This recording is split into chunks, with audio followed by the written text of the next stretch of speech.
In this video, we are given that f of x is the absolute value of x minus 1 minus the absolute value of x plus 1. And we are given that g of x is f of x squared. We want to simplify g. Okay? So to do this simplification, we can just start plugging. Okay? So g of x is f of x squared.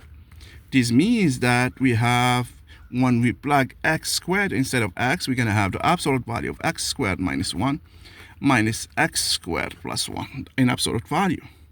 And therefore, g of x is defined by x squared minus 1 minus the absolute value of x squared plus 1. Okay? So we are asked to simplify. That means we need to find the expression of g of x without the absolute value. Okay, one key idea that we have is that this term here, so x squared plus 1 is always bigger than 0, and therefore the absolute value is the same because it's always positive. Therefore g of x becomes, g of x is x squared minus 1 minus x squared minus 1. Next, we're gonna see, depending on the sign of x here, we can simplify the expression of x squared minus 1 in absolute value.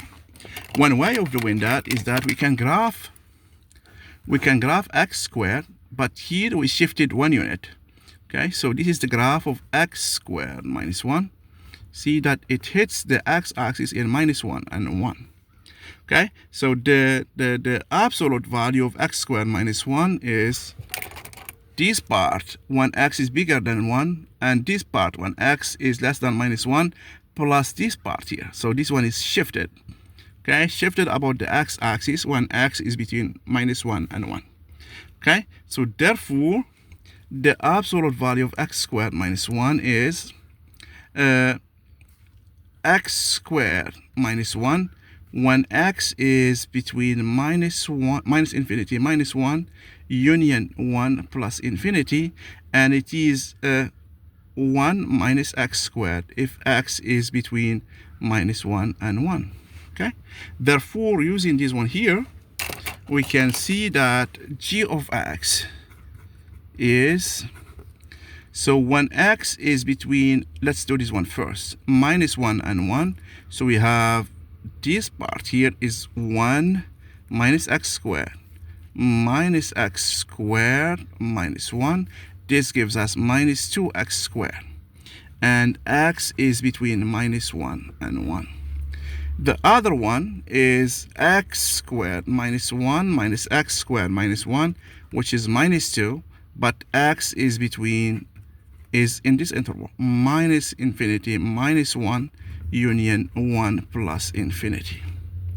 Okay? Anyways, so we can polish this one a bit. So g of x is minus 2 when x is in minus infinity, minus 1, union 1 plus infinity, and it is minus 2x squared when x is between minus 1 and 1.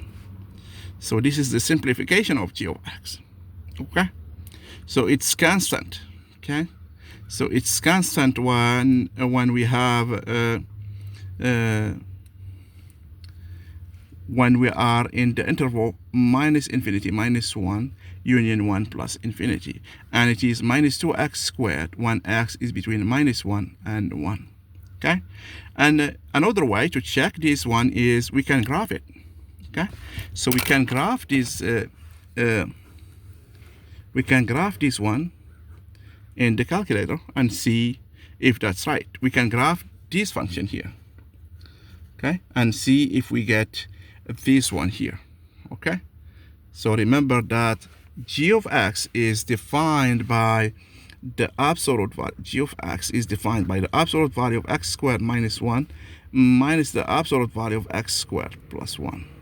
So this is, if you want to graph, you plug in this one and see if you get this one here. Okay, and when we do that, we should get something like this.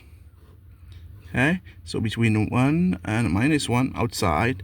So our function is let's say this is minus 2. We should get here. So here, this is minus 2. This is minus 2. And between minus 1 and 1, okay, we should have something like let's say when x is 0, it's negative anyways, okay? So we're gonna have something like